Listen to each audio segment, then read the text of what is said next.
Diabetes అంటేనే మన బాడీలో ఇన్ఫెక్షన్స్ ఎక్కువగా వచ్చే అవకాశాన్ని కల్పించే వ్యాధి అండి. ఎందుకంటే డయాబెటీస్లో షుగర్ వాల్యూస్ పెరుగుతాయి, కీటోన్స్ పెరుగుతాయి, ఎసిటోన్స్ పెరుగుతాయి. వీటన్నిటి వల్ల ఏమవుతుందంటే అక్కడ ఇన్ఫెక్షన్, అది బ్యాక్టీరియల్ ఇన్ఫెక్షన్ కావచ్చు, వైరల్ ఇన్ఫెక్షన్ కావచ్చు, ఫంగల్ ఏదైనా కూడా. బేసిక్గా షుగర్ ఏం చేస్తుంది, న్యూట్రిషన్ ప్రొవైడ్ చేస్తుందన్నమాట. అలానే కీటోసిడోసిస్ నెక్రోటిక్ టిష్యూని సరౌండింగ్ని కలిగిస్తాయి అన్నమాట. వీటి వల్ల అక్కడ ఇన్ఫెక్షన్స్ వచ్చే అవకాశం ఎక్కువ ఉంటుంది. వచ్చిన ఇన్ఫెక్షన్ కూడా చాలా సివియర్గా అయ్యే అవకాశం ఉంటుంది. తొందరగా బాడీలో మిగతా పార్ట్స్ కూడా స్ప్రెడ్ అయ్యే అవకాశం ఉంటుంది అన్నమాట. సో మనకి ఇప్పుడు చూస్తే ఏమవుతుందంటే, సాధారణంగా అందరం కూడా సైనస్ ప్రాబ్లంతో ఏదో టైంలో సఫర్ అవుతున్నాం. కొంతమందిలోనైతే ఇది కంటిన్యూస్గా ఉంటుంది.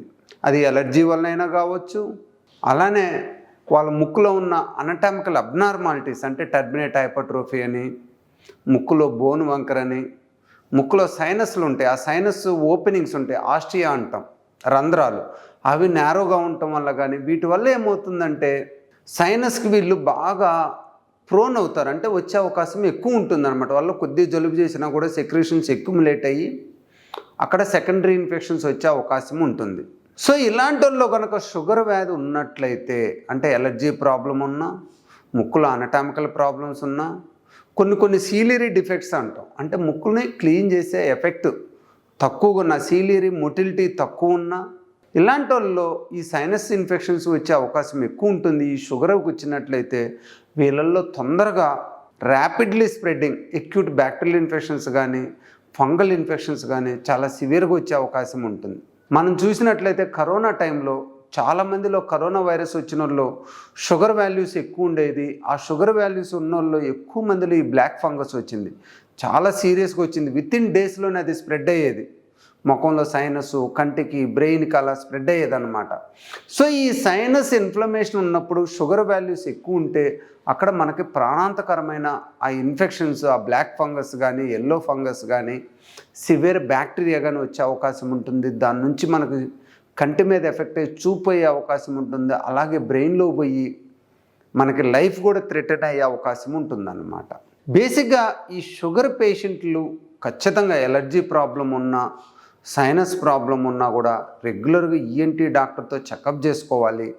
ఎట్టి పరిస్థితుల్లో నెగ్లెక్ట్ చేయొద్దు. ఏమాత్రం జలుబు ఉన్నా, అలానే ముఖం మీద నొప్పి వచ్చినట్టున్నా, చూపు ఏదన్నా తేడా వచ్చినట్టున్నా, అలానే తలనొప్పి ఎక్కువ వస్తుంటే ఖచ్చితంగా డాక్టర్ గారిని సంప్రదించి అసలు ముక్కులో సైనస్ ఏమైనా ఉందా, అనటామికల్ అబ్నార్మాలిటీస్ ఏమైనా ఉన్నాయా అనేది ఎండోస్కోపీ విధానం ద్వారా, సిటీ స్కాన్ ద్వారా ఖచ్చితంగా మనం చెక్ చేసుకోవాలన్నమాట.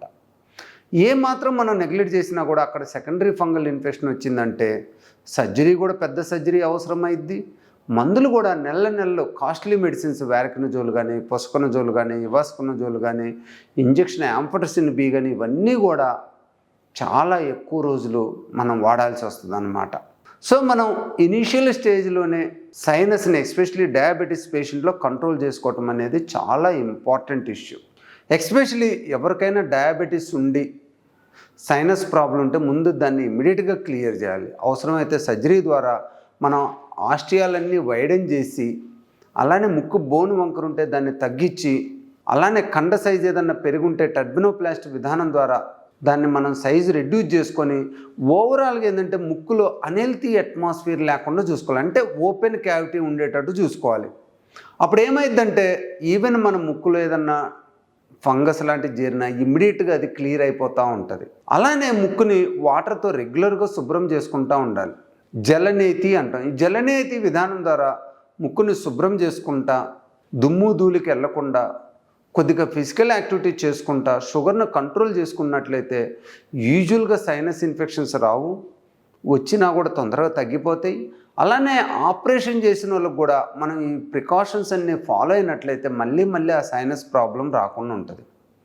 మోర్ ఇంపార్టెంట్ ఏంటంటే ఎలర్జీ ప్రాబ్లం ఉన్నోళ్ళు మరి ఖచ్చితంగా ఎలర్జీ దేనికి ఉందో ఎలర్జీకి స్కిన్ ప్రిక్ టెస్ట్ ద్వారా తెలుసుకొని ఆ ఎలర్జీని మనం అవాయిడ్ చేయటం కానీ, ఇమ్యునోథెరపీ ద్వారా ఎలర్జీని కంట్రోల్ చేసుకోవటం కానీ చేసినట్లయితే మనకు ఆ ఎలర్జీ నుంచి వచ్చే ఆ సైనస్ ప్రాబ్లమ్స్ కానీ, షుగర్ పేషెంట్లో ఎలర్జీ వల్ల వచ్చే అక్యూట్ ఇన్ఫెక్షన్స్ కానీ వీలైనంత తక్కువ వచ్చే అవకాశం ఉంటుంది. మనం జాగ్రత్తగా ప్రికాషన్స్ తీసుకుంటే అసలు రాకుండా కూడా చూసుకోవచ్చు. అలానే సైనస్ ప్రాబ్లం ఉన్నోళ్ళు, ఎలర్జీ ప్రాబ్లం ఉన్నోళ్ళు ఖచ్చితంగా షుగర్ పేషెంట్లు అయితే ఇన్ఫ్లుయెంజా వ్యాక్సిన్ ఇయర్లీ తీసుకోవటం మంచిదండి. ఎందుకంటే ఇవాళ మనకు వైరల్ ఇన్ఫెక్షన్ రేట్ చాలా పెరిగిందన్నమాట. ఈ వైరల్ ఇన్ఫెక్షన్ ఒక్కోసారి చిన్న వైరస్ కూడా మనకి పెద్ద ప్రాబ్లం క్రియేట్ చేసే అవకాశం ఉంటుంది. బ్యాక్టీరియల్ ఫంగల్ ఇన్ఫెక్షన్ కూడా వచ్చే అవకాశం ఉంటుందన్నమాట. సో మనం ఇయర్లీ కనుక ఇన్ఫ్లుయెంజా ఫ్లూ షాట్ వ్యాక్సిన్స్ తీసుకున్నట్లయితే మనకి బాడీలో యాంటీబాడీస్ డెవలప్ అయ్యి మనకి ఈ వైరల్ ఇన్ఫెక్షన్ రాకుండా ఉంటుంది. వచ్చినా కూడా సివియరిటీ లేకుండా ఇమ్మీడియట్గా తగ్గిపోయేటట్టు ఉంటుందన్నమాట. సో డయాబెటీస్ పేషెంట్లో ఈ సైనసైటిస్ని కనుక మనం నెగ్లెక్ట్ చేస్తే ప్రాణహాని కలిగించే కాంప్లికేషన్స్, చూపు తగ్గిస్తుంది, అలానే బ్రెయిన్ ఇన్ఫెక్షన్స్ వస్తాయి. సో మనం జాగ్రత్తగా ఉండాలి.